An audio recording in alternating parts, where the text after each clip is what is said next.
সাইফ হাসানের এই ছবি আপনার বুকে কাঁপন ধরিয়ে দেবে। বাংলাদেশ দলের এই মুহূর্তে সবথেকে ইনফর্ম ব্যাটার, যাকে নিয়ে প্রতিপক্ষ দলেরও ভয়ের কারণ বেশি হওয়ার কথা। তবে না, সাইফ সুস্থ রয়েছেন, প্রথম ম্যাচে খেলছেন, এমনটাই সবথেকে বড় খবর।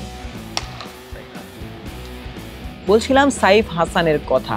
এশিয়া কাপ থেকে শুরু করে আফগানিস্তান সিরিজ কিংবা ওয়েস্ট ইন্ডিজের বিপক্ষে ওয়ানডে সিরিজ, সাইফ ছিলেন অনবদ্য, বিধ্বংসী ব্যাটিং করেছেন। এই চট্টগ্রামের উইকেটে, যেখানটাতে সব থেকে বেশি রানের উইকেট বলা হয়, এই সাগরিকার উইকেটে সাইফ নিশ্চিতভাবেই তার ছন্দটা ধরে রাখতে চাইবেন, আগ্রাসী ব্যাটিং করতে চাইবেন, আইরিশ বোলারদের তুলোধুনো করতে চাইবেন, লিটন দাসও পিছিয়ে থাকতে চাইবেন না। আজকের দিনে তিনিও ব্যাটিং করেছেন, তার ব্যাটেও ছিল আগ্রাসী মনোভাব, যেমনটা তিনি প্রেস কনফারেন্সে দেখিয়েছেন। প্রধান নির্বাচকের বিপক্ষে যেভাবে তিনি আজকের প্রেস কনফারেন্সে কথা বলেছেন, এর আগে কোনো বাংলাদেশ ক্যাপ্টেন এভাবে গণমাধ্যমে কথা বলেছেন কিনা সেটি নিয়ে কিন্তু প্রশ্ন রয়েছে। তবে লিটন কি পারতেন প্রধান নির্বাচকের সাথে আলাদা করে কথা বলতে কিংবা বোর্ড প্রেসিডেন্টের সাথে কথা বলতে? অনেকটা খোলামেলা আলোচনা তিনি আজ গণমাধ্যমের সাথে করেছেন, যেটি হয়তো বা তিনি না করেও থাকতে পারতেন। বাংলাদেশ দল আগামীকালকের ম্যাচে আয়ারল্যান্ডের বিপক্ষে মাঠে নামছে, তার থেকে বড় খবর লিটন দাস হয়তোবা গোটা দিন জুড়েই ছড়িয়ে দিয়েছেন। লিটন দাস প্রধান নির্বাচকের বিপক্ষে কথা বলেছেন। আমি জানি না কেন, বাট সিলেক্টর আমাকে কোনো কিছু নোটিশ ছাড়াই শামীমকে বাদ দিয়ে দিয়েছে টিম থেকে, উইদাউট এনি নোটিস।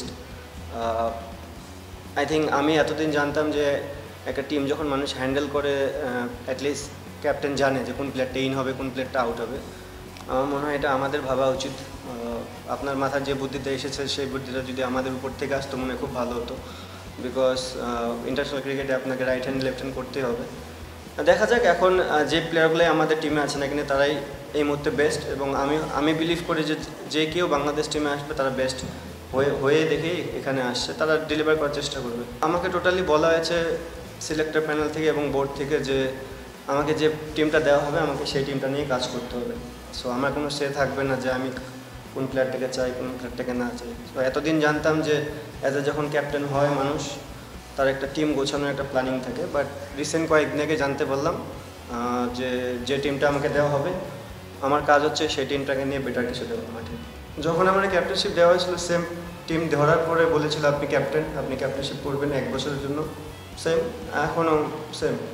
টিমের ডিস্টার্ব করবে না, বাট এটা হতাশাজনক। আপনি প্রত্যেকটা প্লেয়ারের কাছে প্রতি সিরিজে পারফরমেন্স আশা করতে পারবেন না। আমরা চেষ্টা করেছি এতদিন ধরে টিমটাকে গোছানোর জন্য।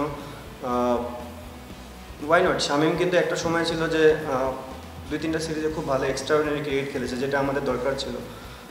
সেখান থেকে যদি শামীম বাদ পড়ে, এটা শামীমের জন্য হতাশাজনক। অ্যাজ এ ক্যাপ্টেন আমি সরি ছাড়া আর কিছুই বলতে পারবো না তাকে, কারণ আমি এক্সপেক্ট করি না কখনোই আমাকে 15টা প্লেয়ারই প্রতিদিন পারফর্ম করে দেবে। তাকে 2-3টা সিরিজ যখন পারফর্ম করবে না তাকে আমার ব্যাক দেওয়াটা উচিত। আই এম রিয়েলি সরি যে আমি তাকে ব্যাক দিতে পারি।